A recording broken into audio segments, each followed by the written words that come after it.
సందర్భం ఈ వాక్యం యోహాను సువార్త 16వ అధ్యాయంలో ఉంది. ఇది యేసు ప్రభువు తన శిష్యులను విడిచి వెళ్లడానికి ముందు వారికి ఇచ్చిన చివరి ఉపన్యాసంలో భాగం. యేసు తాను త్వరలో శిలువపై చనిపోవడం, మరణం గురించి, ఆ తరువాత తిరిగి లేవడం, పునరుద్ధానం గురించి వివరిస్తున్నారు.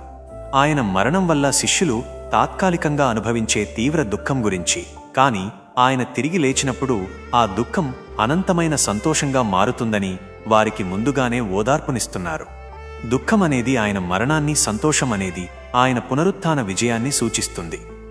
మన జీవితంలో అన్వయం, లైఫ్ అప్లికేషన్. ఈ వాక్యం మన రోజువారీ జీవితంలోని సవాళ్లు మరియు నిరాశలకు ఒక గొప్ప నిరీక్షణ సూత్రాన్ని అందిస్తుంది. 1. తాత్కాలిక దుఃఖం, టెంపరరీ సారో.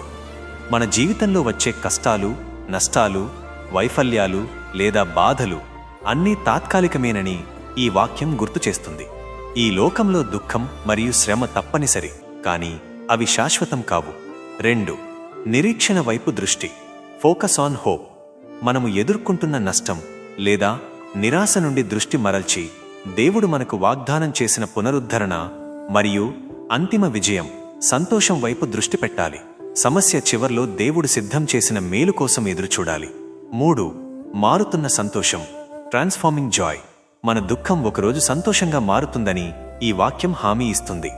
అంటే మన బాధ అనుభవం వ్యర్థం కాదు, అది గొప్ప ఆనందంను అనుభవించడానికి మనల్ని సిద్ధం చేస్తుంది.